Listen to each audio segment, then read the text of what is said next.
There's an old leadership saying, you've probably heard it before, right? That people do not leave companies, they leave leaders. And it's not always true, but it's pretty true. And it's true often enough that we probably should pay attention to it. When trust erodes in leadership, people rarely just storm out dramatically, right? But when trust erodes over time, people do disengage, and they disengage quietly. They hesitate. They pull back emotionally, right? Before they even leave physically. And the same thing, this is important, happens in churches. The exact same thing happens in churches. Like we tend to blame declining engagement or attendance or any sort of, down metric, right? We tend to blame it on cultural distractions or the other church that launched or whatever. And there's validity to some of that because, yeah, sure, we're leading in a distracted world and distraction is a problem and other churches can siphon off people. There's all sorts of things that can affect a metric. But, right, none of those things really compare to what trust, a lack of trust, creates in a church. Trust is the most important thing that we have as leaders. And in this current leadership environment, right, we've talked about this over the last few podcasts. We are operating in multiple layers of leadership at once.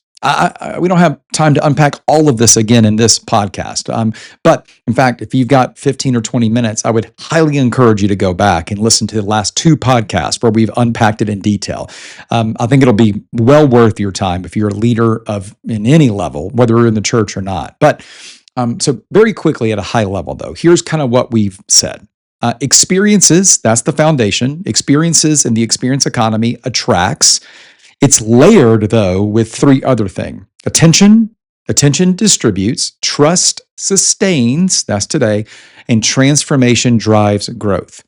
And unfortunately, most church leaders, most pastors are still focused on improving the attraction layer. Better services, better environments, better content, better communication. All of that matters, right? Better matters. But trust has become the stabilizing layer, especially for things like long-term growth. And you sense this, you know this. If trust is lacking in any way, internal spiritual growth, the thing that we're working towards, is going to become very unstable, even if some of the external metrics like attendance is up and to the right. And listen, here's what makes this so difficult, and you know this. Trust rarely collapses dramatically in a healthy church. It just drifts. I mean, yes, trust can erode immediately. A moral failure, for instance, things like that are immediate collapses. And we see those, and we know that's going to happen. However, it's a much more subtle, dangerous drift that happens because with trust as it collapses slowly. And that's happening in so many churches right now. And let me kind of tell you how it happens, right? Vision shifts slightly from 1 month to the next, from one quarter, maybe even 1 year to the next. And vision shifting can happen maybe more than you even notice. Initiatives can launch with a bunch of excitement and then fade without clear language and reporting and conversations. Internal language can change. Emphasis can just move. Distractions can feel reactive. But yet, all of these things, listen, they're not catastrophic. But put them together, and you know what they do? They increase or create instability. This is so important, okay? Trust creates stability. Instability of any kind erodes trust. Let me just pause on that for a second. This is why the catastrophic moral failure is an obvious trust breaker. It's instability. A moral failure, especially in a church, right, immediately creates instability. But what about all those very subtle, small things that happen over time? See, we don't think about those. We don't think about shifting goals, changing missions, even if you just change wording at times in the mission, starting a new program and then stopping it, starting something new, starting 3 or 4 things at the same time. I mean, saying yes to something and then a few weeks later saying no to the same thing, or saying yes to one person, saying yes to somebody else, but those 2 yeses can't work simultaneously. I mean, have you ever worked for a leader or been around a leader? And if it feels like whoever got there last got their way, right? That's instability. And when instability accumulates, just little drops at a time, when instability accumulates, people begin to wonder whether leadership is anchored in anything. And here's the problem: when people begin to wonder, they hesitate. And that hesitation is really subtle at first. It doesn't show up immediately, like in things like attendance, but it does start showing up in things like engagement, like generosity and ownership, volunteer involvement. Now, practically, let me just walk you through an example from my own leadership space. Most of you probably know this. I led Woodstock City Church, part of North Point Ministries. I was the lead pastor for 13 years. God did lots of amazing things while we were there. So grateful for that. At the end of that time, about a year, probably 12 and a half years in, I just began to feel like my leadership season was ending there.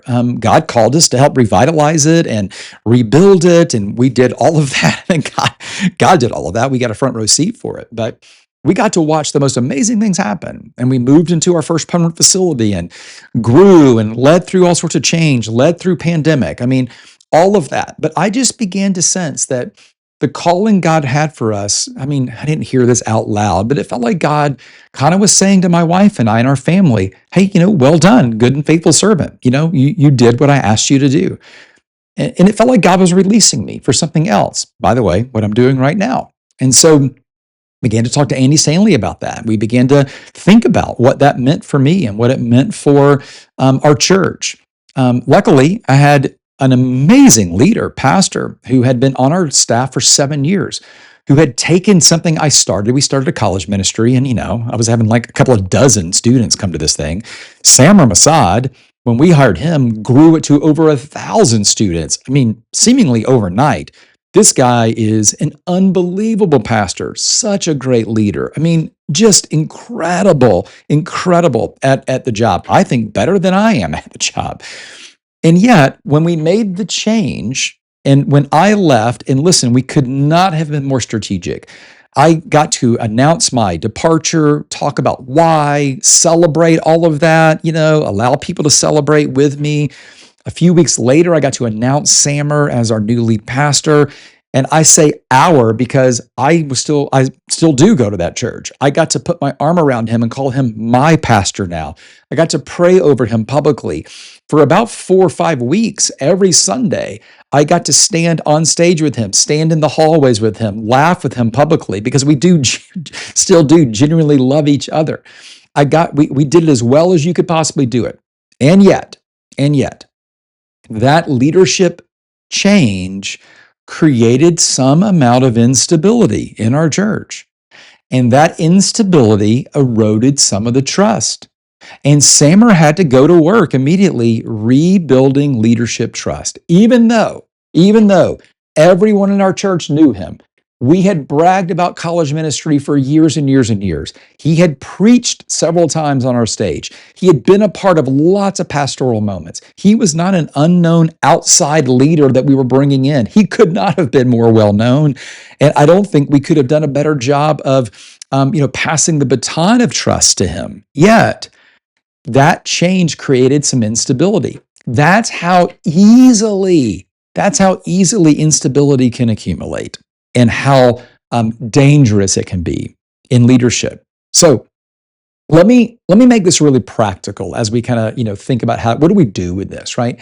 If you want to strengthen trust and you want to do that intentionally, I'm going to give you 3 clarifying moves that you can make this week to begin stabilizing trust so that you can grow it a little bit more this week. Okay, the first thing, I'd love for you to just audit your active initiatives. Now, I use the word initiatives because it could be programs, it could be online things. I mean, men's ministry, services. I mean, KidMin, student ministry. I mean, you got a lot of stuff that you're doing, right? I'd love for you to kind of do a ministry-wide audit. And this is going to take some time, okay? So maybe you don't do it this week, but start with an audit. Audit your active initiatives. And here's what I'd like for you to think about. Like, how many current priorities can your church clearly name? When you look at that laundry list of things, like, How many current priorities are you trying to be involved with? If the answer is unclear, right, you are probably overextending attention and you're under reinforcing credibility. If you're trying to do too much, it's going to look like instability because it's going to look like you're a buffet, not a plan. And nobody is going to grow spiritually from a buffet. They grow through a well thought through intentional pathway. Buffets don't grow people, pathways do. Okay. Secondly, I'd love for you to clarify one initiative publicly. Now, here's why. When we publicly talk about hundreds of things or dozens of things, right? When we publicly have all of these initiatives and all of these things we're doing, it looks like we don't know what we're doing. It looks like we are just throwing stuff at the wall, hoping something sticks. That erodes trust, right? Here's what I would love for you to do instead. I'd love for you to publicly, Sunday morning, through email, whatever you, or maybe all of those things. I'd like for you to clarify one initiative. I'd like for you to explain why it exists. Who is it for? What does success look like? And what is the next step within it? And then follow up, maybe in a month or so, and talk about progress in that initiative. Let me give you an example. Let's say that the initiative is helping people who are curious about faith ask some great questions, have some great conversations. That's an amazing initiative. I think every church should have that. So let's talk about that initiative. Let's create a step for people who are in that space. And then 30, 60 days later, let's talk about people, not by name, but let's talk about how many people took a step. How many people are sitting in a circle this morning having conversations about what their curiosities of faith are, having conversations about Jesus, having conversations, asking those questions. Let's talk about the success of that. Here's the deal, right? We say this all the time. Vision doesn't move people. Executed vision does. You can't just talk a good game. You have to show the vision coming to fruition, right? So don't just talk about something that exists. Explain why it exists. Who is it for? And then follow up, because trust grows when people see consistency and execution. All right, here's the last thing. What if you just examined your leadership rhythm? I mean, if you're a leader, especially if you're a senior pastor, senior leader, executive team kind of member, something like that, elder, I'd love for you to really think about your leadership rhythm in the light of trust, in the way of trust, right? Are you reacting to just pressures, or are you leading with intention within them? I mean, so many leaders just react. I said this earlier. Like, I know people who I work with so many churches. I know people who tell me, like, hey, whoever gets to the pastor last usually wins. That's a horrible leadership. That erodes trust like crazy, right? So how can you think about your leadership rhythms in a way? And how can that allow you to figure out stability in this? How can you be a leader with clarity, with clear vision, with clear direction?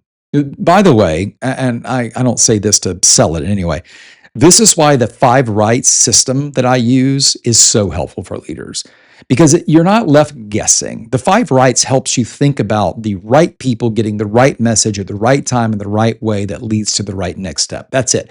It's a lens through which you think about, and you think about it for every ministry that you're doing or every engagement. Is it about giving, volunteers, sermons? I mean, ministry models at large, discipleship pathways. The 5 rights creates a framework from which you can think about all of these things, so you can start being intentional, not just being blown back and forth by the wind of the environment you're in. Right? When you align those 5 things, trust increases, and here's why: because clarity increases, stability increases. So that may be uncomfortable to talk about, right? And to talk about you as a leader, that's uncomfortable. But while we're being uncomfortable, let me just, mention this, because it could be very freeing for you. You can't outprogram your way. You can't program your way out of a trust deficit. Okay, you can't produce your way out of it either. The only way to really rebuild trust is through clarity, consistency, and visible follow through. That's it. And you have to do it over time, not once. Clarity, consistency, and visible follow through over time. It's knowing what to do and sticking with it over time. That's how you build trust. And that kind of leadership, listen, it doesn't always feel dramatic. And at times, it actually feels very ordinary. But in this current environment we are living in, steadiness is not ordinary. It is powerful. In fact, steadiness is like a leadership superpower. If leadership kind of feels heavy right now, I get it. Look beneath the surface, though. Momentum really can stabilize when trust deepens. And trust always deepens when leadership becomes intentionally predictable. Predictable. That's the work we're trying to do. And listen, it's worth it.